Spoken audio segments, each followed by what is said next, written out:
Adelante, profesor.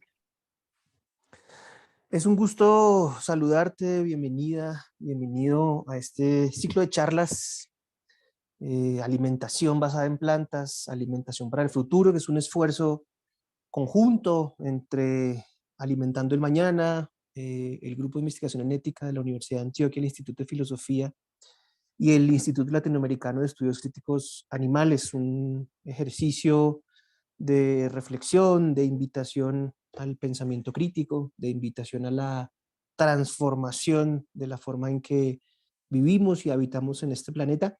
Y esta vez alrededor de un asunto fundamental, la manera en que nos alimentamos en el contexto de las problemáticas fundamentales de nuestro tiempo, denominado por muchas autoras y autores como un siglo determinante, una especie de época bisagra en la que estamos definiendo de una manera bastante determinante el futuro de la especie humana sobre el planeta Tierra y de otras formas de vida animal y no animal también en esta tierra que compartimos.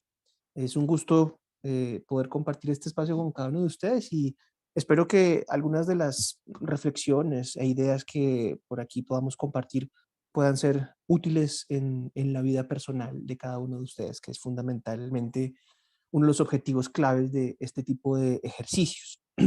Mi nombre es Eduardo Rincón, filósofo de formación, y les voy a acompañar en estos minutos para mostrarles un panorama de cuáles son los asuntos filosóficos que hay detrás de la forma en que nos alimentamos y cómo el siglo que vivimos y las circunstancias energético-materiales que hemos creado durante los últimos siglos nos están llevando a tomar decisiones radicales, fundamentales, insisto, en la forma en que habitamos este planeta.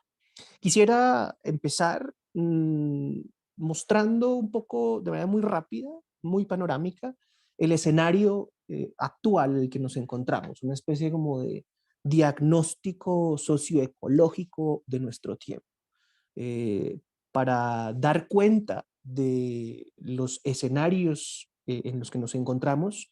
Quise apelar a una expresión que me parece bastante gráfica frente al momento que vivimos, y es el concepto de extralimitación. Bien sabemos que habitamos una biosfera, un conglomerado de sistemas y de conjuntos vivos, y que esa biosfera es finita, es decir, tiene unos límites.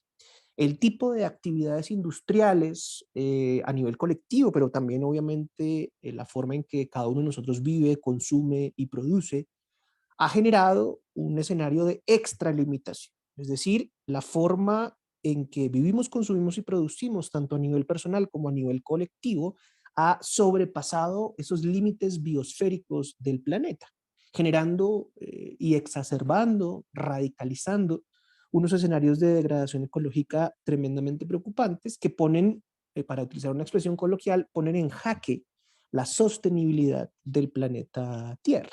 Aquí, para decirlo de manera muy, muy concreta, los límites que ustedes están viendo en este momento en la presentación de esta serie de límites que ustedes encuentran allí, pueden ver cómo las que están en rojo, pues nos indican que ahí hay una exacerbación mucho más fuerte de lo usual y que está sobre todo concentrado en el incremento de las emisiones de gases de efecto invernadero, la acidificación de los océanos, el incremento de las variaciones climáticas fruto del cambio climático y de manera tremendamente preocupante lo que llamamos desde el punto de vista técnico una pérdida de la biodiversidad.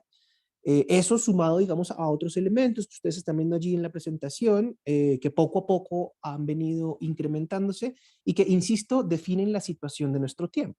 Si lo quisiéramos ver de una manera incluso más coloquial, podríamos decir que el tipo de civilización que hemos creado y que está, digamos, anclada en algunas ideas fundamentales como el crecimiento ilimitado, el progreso, la hipertecnologización, el sobreconsumo, la sobreproducción.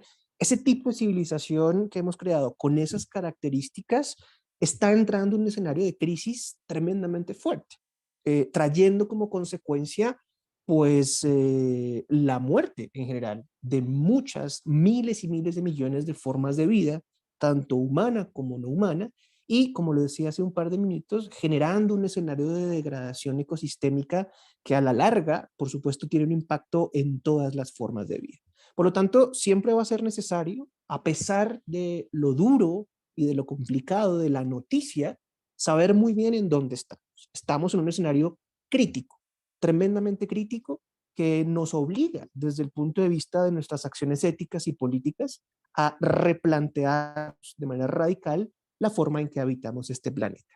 Ese escenario de esta limitación planetaria, para quienes les interese, digamos, profundizar en este tipo de estudios, mi invitación sería, por ejemplo, a que consultaran el estudio de los años 70, Los límites del crecimiento, que a pesar de ser un estudio ya bastantes décadas, se ha vuelto una especie como de símbolo muy interesante de cómo desde la academia, como también desde la sociedad civil, como desde diversas perspectivas, incluso también políticas, ha venido alertándose hace mucho tiempo sobre estos escenarios de degradación ecológica en la que hoy nos encontramos. Y más recientemente, autores como Hugo Bardi, por ejemplo, han insistido en la necesidad de revisar esos límites del crecimiento y transitar hacia modelos económicos mucho más compatibles con los límites biosféricos. Aquí el punto clave un poco también es jugar, en el mejor sentido de la palabra, con una noción de sostenibilidad que nos ponga de manera mucho más concreta en el escenario al que tenemos que transitar.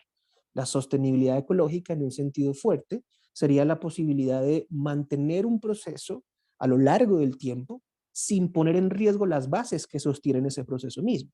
Es importante entender que el tipo de civilización que hemos construido, que es un proceso que se ha mantenido sin duda con éxito a lo largo del tiempo, lo ha hecho, pero a costa de las bases que sostienen el proceso mismo.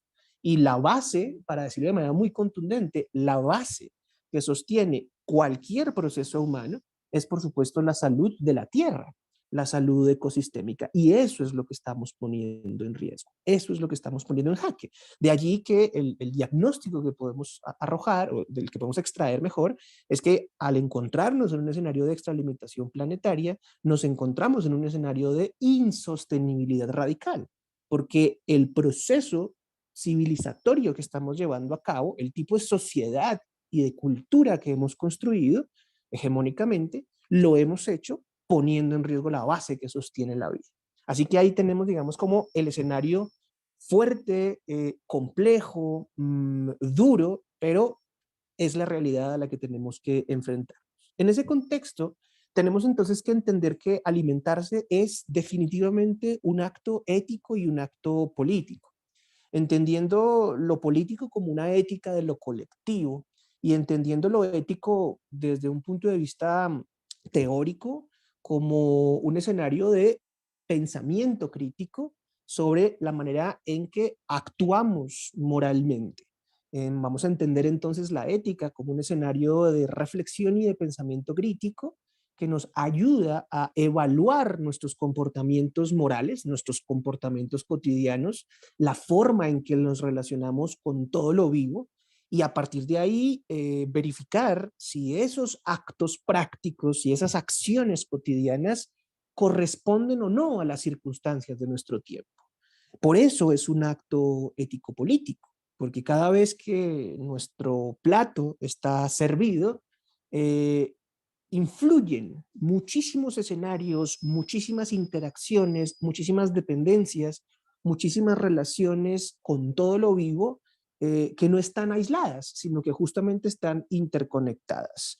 Lo que llega a nuestro plato, la forma en que llega a nuestro plato, la forma en que adquirimos lo que llega a nuestro plato, los procesos tanto biológicos como culturales, como agrícolas, que tengan que surtirse para que lo que está en nuestro plato llegue ahí, son una red infinita de dependencias y de relaciones de las que cada vez más tenemos que ser mucho más conscientes, ¿no? Por eso alimentarse es un acto ético-político.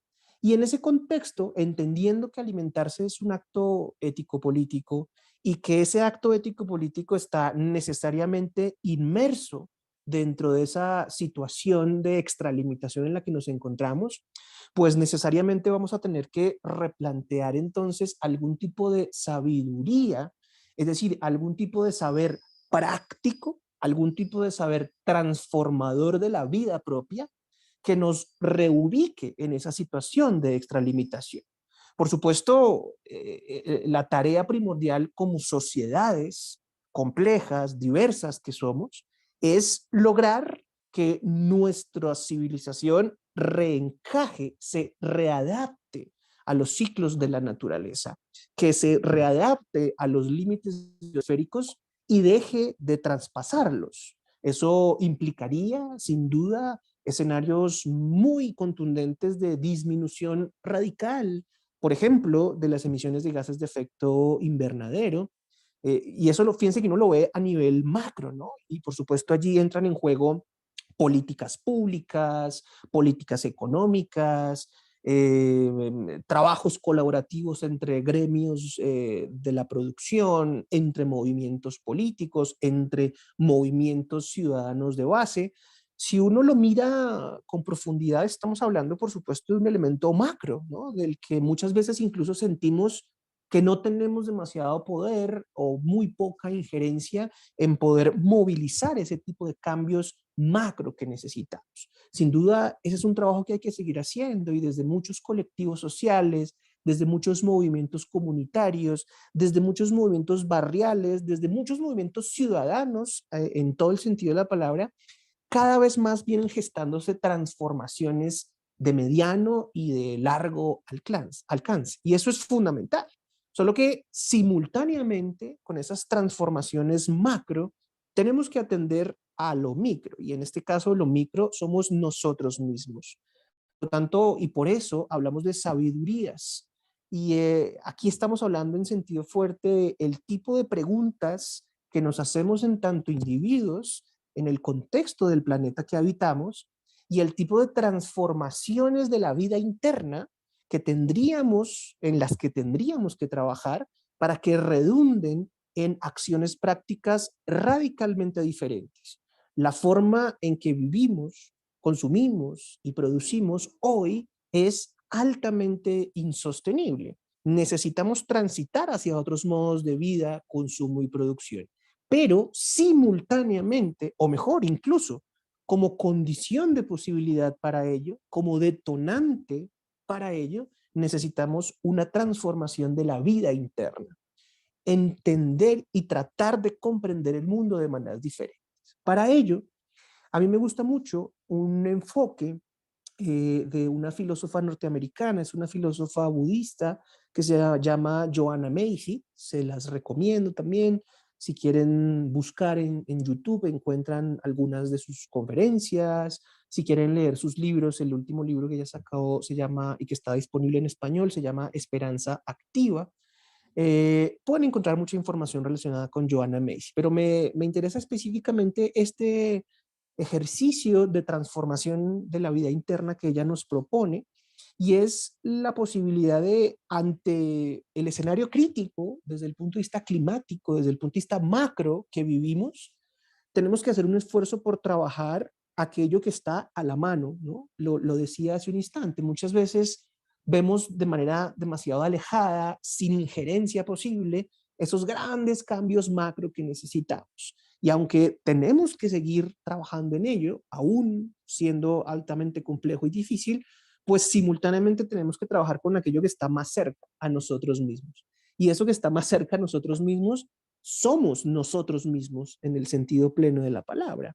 Nuestra vida interna, y esto es una obviedad, está ahí dentro de nosotros. Por eso probablemente esa primera gran campo de trabajo, ese primer gran énfasis de trabajo es qué es lo que pienso, cómo lo pienso, por qué lo pienso, y cómo la transformación de esos escenarios mentales, conceptuales, espirituales, incluso, cómo esa transformación puede redundar en unos cambios prácticos altamente radicales en el sentido de ir a la raíz de las problemáticas y por lo tanto ser transformadores de la vida práctica. Así que Joanna Macy nos propone un ejercicio en 4 fases. La primera fase es lo que ella llama venir de la gratitud, ¿no? Para Joanna Macy es absolutamente clave entender que las condiciones biológicas, las condiciones físico-químicas que tienen que darse para que algo esté vivo son absolutamente maravillosas, ¿no? Si uno de repente recuerda, por ejemplo, sus clases de biología en el colegio, o si, dado su desarrollo profesional, se han acercado a conceptos biológicos de una u otra manera, directa o indirectamente, vamos a poder recordar lo complejo que es el hecho de que algo esté vivo. Y esa alegría de la vida y esa complejidad de la vida, para Joanna Macy, requiere una especie de stop, una especie de pausa, mejor, una especie de pausa humana para reconocer la importancia del hecho de estar vivos y cultivar un sentido de gratitud por la vida. Fíjense que uno podría plantear esto, si quieren, en un sentido religioso para aquellas personas que nos están escuchando y practican alguna religión, pero para quienes no lo hacemos, la gratitud, por supuesto, también es absolutamente posible. Así que aquí tendríamos muchas vías de las cuales, hacia las cuales, mejor, muchas vías que podríamos transitar para llegar al mismo punto. En general, estar agradecidos por estar vivos es sin duda un detonante fundamental que nos ayuda a cambiar la forma en que habitamos el planeta, ¿no? La hiperaceleración de nuestro tiempo, las altísimas estrategias que promueven la distracción y la desconcentración en nuestro tiempo nos llevan a desprendernos de eso que es absolutamente vital y de algo que dicho es muy simple, pero que practicar es difícil. Insistimos, venir de la gratitud, ¿no? Estar agradecidos por estar vivos. Y no solamente por estar vivos nosotros, sino porque estamos insertos dentro de la red de la vida, dentro de la complejísima red de interacciones que supone que exista la vida en el planeta Tierra. Fíjense que ahí estamos hablando incluso de una gratitud a un nivel absolutamente macro, ¿no? Y de nuevo, maravillosa, que nos deja perplejo sobre lo que significa que algo esté vivo, ¿no? Cuando uno se adentra en las investigaciones de la biología o cuando uno se adentra en ciertas posturas espirituales que revalidan el valor fundamental de la vida, pues encuentra uno elementos muy interesantes que sin duda nos hacen replantear esos elementos que en la vida cotidiana parecen muy simples, pero que pueden ser tremendamente transformadores. Entonces, es la primera fase que nos propone Joanna Macy, venir de la gratitud. Esa gratitud cultivada, constante, perseverante, nos va a poder entonces ayudar a entender de una manera diferente la crisis climática que estamos viviendo, ¿no? Una crisis climática que mal gestionada o mal recibida por cada uno de nosotros nos puede llevar a unos escenarios psicológicos muy problemáticos, ¿no? Y les invito a que se hagan la siguiente pregunta. Para usted, ¿qué significa que estemos en crisis climática? ¿Cómo asume usted desde el punto de vista espiritual, desde el punto de vista psicológico, desde el punto de vista sentimental, que estemos en crisis climática? ¿Qué significa para usted que estemos viviendo una fase y un periodo de cambio climático en ascenso, agudizándose? ¿Cuáles son las sensaciones y los sentimientos que eso le produce, ¿no? Probablemente, y porque es bastante común y además muy esperable, las sensaciones que ello nos deja es tristeza, depresión, miedo, impotencia, y podríamos alargar, digamos, la lista de sensaciones que eso nos produce. Desafortunadamente, muchas de esas sensaciones también nos sumergen en la quietud, ¿no? Digamos, ante la magnitud de los escenarios de degradación climática que vivimos, muchas veces incluso pensamos que aquella cosa pequeñita que podamos hacer pues es tremendamente insuficiente en el contexto de la magnitud de la problemática que vivimos. Y por lo tanto nos sumergimos en una quietud que nos dice que más bien, o mejor dicho, que no vale la pena hacer nada dada la dimensión de la problemática. Entonces Joanna Macy lo que nos dice es, necesitamos, viniendo de esa gratitud, combatir esa quietud que supone la pesadez de la situación que vivimos. Y por lo tanto, para ella, el detonante de esa transformación de la quietud en actividad, en acción, es la posibilidad de honrar el dolor que sentimos por el mundo. Es bueno sentir dolor por lo que está sucediendo en el planeta Tierra. Y de nuevo, eso tiene que ver absolutamente con los actos cotidianos, porque nosotros también, con lo que hacemos diariamente, estamos contribuyendo directa o indirectamente a esa degradación ecológica. Por lo tanto, para Joanna Macy, honrar el dolor por el mundo significa asumir de una manera transformadora que nosotros también somos perpetradores de la destrucción, pero que al asumirlo, entendemos entonces que tenemos unas responsabilidades y que esas responsabilidades, lejos de sumergirnos en la quietud, nos llevan desde el punto de vista de la obligación moral a cambiar formas de vida, consumo y producción. Para ello, dice Joanna Macy, necesitamos una tercera fase y es poder ver con ojos nuevos. No podemos pretender resolver los nuevos problemas con las mismas soluciones de antes. Tenemos que empezar a crear transiciones radicalmente distintas a lo que venimos haciendo.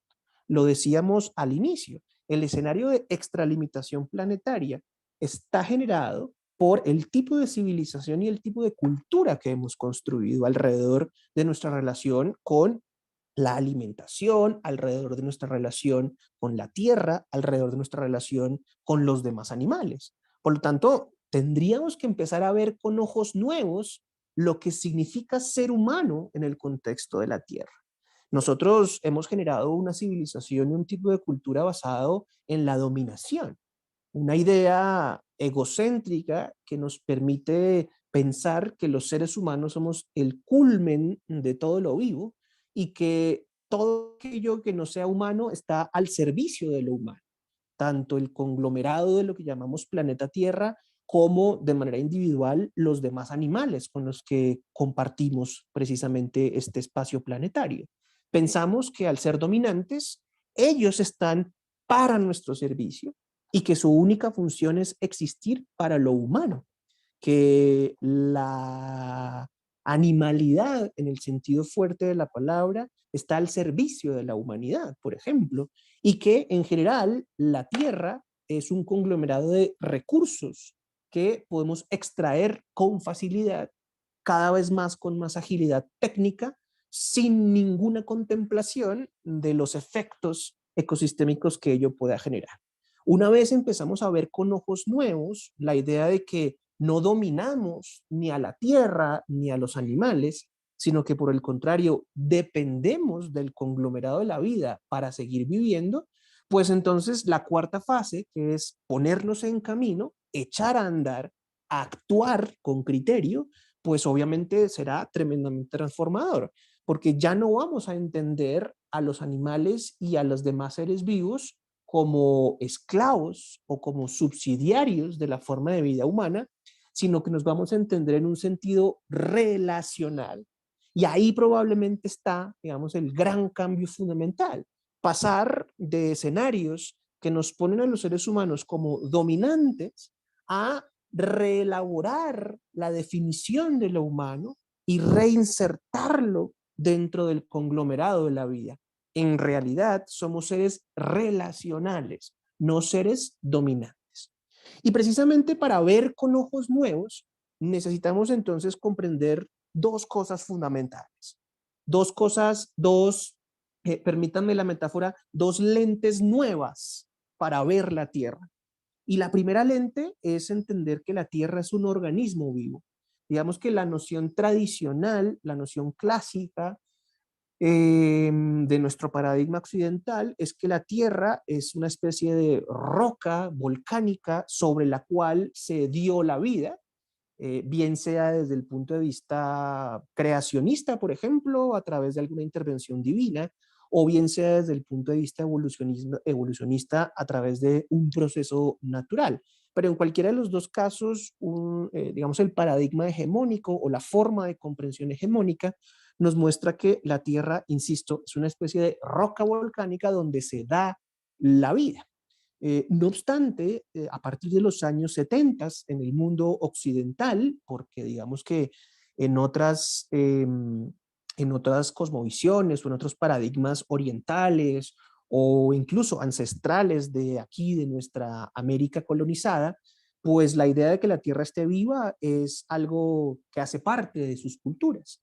En nuestra civilización occidental y occidentalizante del mundo entero, la Tierra es desanimada y se vuelve un objeto inerte, insisto, por tercera vez, en el que se da la vida. A partir de los años 70 en el mundo occidental, una buena parte del mundo científico, específicamente una buena parte de la física, de la biología, de la geología, y en diálogo interdisciplinar con ciencias humanas y sociales, con algunos enfoques filosóficos, con algunos enfoques antropológicos, y psicológicos también, han empezado a evidenciar y a argumentar que en realidad la Tierra es un organismo y que en ese sentido es, para utilizar un término coloquial, es un supersistema que contiene dentro de sí sistemas que funcionan de manera interdependiente. Esto pareciera no ser relevante, pero si uno lo mira de manera profunda, es tremendamente relevante. Dejar de pensar que la Tierra es un objeto inerte sobre el cual se da la vida, hacia transformar ese pensamiento hacia la idea de que la Tierra en realidad está viva, implica entonces la necesidad de un reposicionamiento de lo humano dentro de la Tierra. La Tierra, al ser un organismo vivo, contiene dentro de sí organismos vivos. Y nosotros, humanos, somos una parte de esos organismos vivos que están contenidos dentro del gran organismo vivo que es la Tierra. Y por lo tanto, la segunda idea fundamental que nos lleva a ver con ojos nuevos y por lo tanto a echar a andar de maneras prácticas completamente diferentes, es entender que al ser parte de ese organismo vivo, somos entonces seres interdependientes y somos seres simbióticos. El hecho de que seamos seres interdependientes significa entonces que la vida humana es floreciente solamente en la medida en que es relacional y solamente a través de relaciones simbióticas. Esto es tremendamente fundamental porque incluso si lo queremos ver en términos de las consecuencias que eso tiene en la vida social, pues podríamos generar unos aprendizajes tremendamente fundamentales, en el que podríamos, por ejemplo, potenciar economías cooperativas, economías solidarias, economías campesinas pensadas en lo colectivo. Si aterrizamos estas ideas aparentemente abstractas en nuestra relación con la alimentación, por ejemplo, podríamos entonces arrojar como consecuencia o extraer como consecuencia la necesidad de cambiar incluso el sistema o la forma en que producimos alimentos. Si ustedes se dan cuenta, la forma en que tradicionalmente pues, producimos alimentos, es decir, la característica hegemónica de nuestros sistemas agroalimentarios es está caracterizado por la dependencia de agroquímicos, ¿cierto?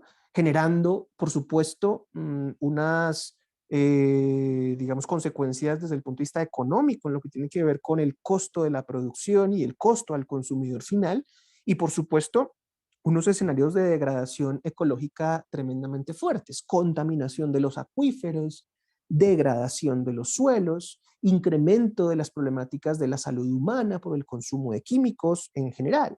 Y si lo vemos desde el punto de vista de la producción agroalimentaria junto con la producción pecuaria, por ejemplo, pues encontramos elementos tremendamente fuertes desde, obviamente, escenarios de explotación animal, es decir, producción de altísimos grados de dolor, de daño y de sufrimiento en los otros animales, que también, como nosotros, son seres sintientes, son seres con intereses, son seres con capacidades, También hacen parte del conglomerado de la Tierra que está viva y además generan escenarios de degradación ecológica, emisión de gases de efecto invernadero, contaminación de los acuíferos, acidificación de los océanos y al mismo tiempo unos escenarios de injusticia social, porque el acaparamiento de tierras, por ejemplo, para la producción pecuaria, trae consigo elementos de injusticia social, despojo de tierras, desplazamientos, deforestación. Digamos que en nuestra América es un escenario tremendamente cotidiano. Países como Argentina, Brasil, Colombia, es absolutamente cotidiano la deforestación para la producción pecuaria. Entonces, fíjense que si lo vemos desde un punto de vista tradicional, la forma en que producimos alimento está, digamos, amparada bajo la idea de la dominación. El hombre, el ser humano como dominador de la naturaleza y de los animales. Cuando empezamos a ver con ojos nuevos y entendemos que la Tierra es un organismo vivo y que somos interdependientes y simbióticos, entonces incluso la producción de alimentos tendría que cambiar de sentido. Y allí podríamos encontrarnos con metodologías y técnicas no dominantes, como en el paradigma anterior, sino metodologías y técnicas que revaliden lo relacional. Y ahí, por ejemplo, la permacultura como técnica y como filosofía es absolutamente fundamental. Si lo vemos en un sentido civilizatorio, el futuro, y yo diría el presente de la producción de alimentos es la permacultura. Y les invito, aquí por temas de tiempo, que me quedan un par de minutos, por temas de tiempo no voy a profundizar mucho en el concepto, así que les invito a que profundicen en la idea de la permacultura en todos los sentidos, porque allí hay una oportunidad muy interesante de producir alimentos, no solo en el ámbito de lo rural, sino incluso en el ámbito de lo urbano, a través de huertas urbanas, a través de huertas colectivas barriales, entre otras, que nos muestran una perspectiva diferente. Y es que para que la vida siga existiendo, lo que tenemos que incrementar es la vida. Y este parece ser un principio tremendamente simple, pero cuando lo miramos con profundidad, pues entendemos el grado de importancia que tiene. Si queremos preservar la vida, lo que necesitamos es incrementar la vida. Fíjense que uno de los escenarios en los que nos extralimitamos es el de la pérdida de la biodiversidad. Y la producción pecuaria y la producción agroindustrial de alimentos tiene muchísimo que ver con esa pérdida de la biodiversidad. Por lo tanto, necesitamos producir alimentos de maneras tales que nos permitan incrementar la biodiversidad. La permacultura es uno de esos caminos absolutamente fundamentales y sobre todo una permacultura y también una agroecología que hagan énfasis en la alimentación basada en plantas. La alimentación basada en plantas tiene la potencia de ser transformadora en un sentido interseccional, es decir, en un sentido transversal, porque no solamente estamos impactando de manera positiva, por ejemplo, escenarios de reducción de gases de efecto invernadero, reducción de contaminación a través de la producción de alimentos, sino que al mismo tiempo estamos impactando, disminuyendo o incluso anulando la explotación animal, la producción de daño y de sufrimiento de los animales, y al mismo tiempo estamos impactando escenarios de injusticia social que estaban exacerbados por las formas tradicionales de producción de alimentos. Así que fíjense que la idea de que somos interdependientes y simbióticos como concepto biológico, como concepto filosófico, generan, si nos lo tomamos como un ejercicio de cultivo de la vida interna, un cambio en la forma en que vemos el mundo y redundará, si lo hacemos con coherencia, en un cambio en la forma en que actuamos. Por eso, y termino con esto, el cultivo de la sabiduría ecológica es la atención de la vida interna. Estamos hablando de un ejercicio filosófico. Y aquí yo creo que es fundamental dejar de tenerle miedo al pensamiento filosófico en el sentido en que tendremos que liberarnos de los prejuicios, incluso algunos de ellos bien ganados, de la filosofía, ¿no? Que se muestra como un saber teórico excesivamente abstracto, alejado, digamos, de las problemáticas reales, concretas, urgentes de los seres humanos, y vamos a tener que entender a la filosofía como una herramienta práctica y específicamente como un saber práctico, justamente como una sabiduría. En ese sentido, todos podemos y deberíamos cultivar el pensamiento filosófico, insisto, entendiéndolo como una herramienta práctica de cultivo de la vida interna para la transformación de nuestros actos. Esa sería la sabiduría ecológica que tendríamos que cultivar. Tratar de replantear, o mejor, tratar de responder a la pregunta, ¿cómo habitar la Tierra? ¿Cómo habitar la Tierra? Y de manera incluso más fuerte, ¿cómo cohabitar la Tierra? Ese cultivo de la sabiduría ecológica entonces nos tiene que hacer entender que no estamos solos en el planeta Tierra, sino que lo cohabitamos con otras formas de vida a las que estamos, a las que estamos de una u otra manera conectadas a través de la red de interdependencias, que ello implica entonces que no somos seres excepcionales, los seres humanos, sino que los seres humanos somos una forma de vida más dentro del conglomerado de la vida en el planeta Tierra. Algunos dirán que afirmar que los seres humanos somos una forma de vida más sobre el planeta Tierra implica restarle valor a la vida humana. En realidad no me parece que sea así. El hecho de que digamos que los humanos somos una forma de vida más sobre el planeta Tierra ubica el valor de lo humano en otro lado. En ese sentido, el hecho de que seamos valiosos tiene que ver no por el hecho de que seamos humanos, sino por el hecho de que estamos vivos.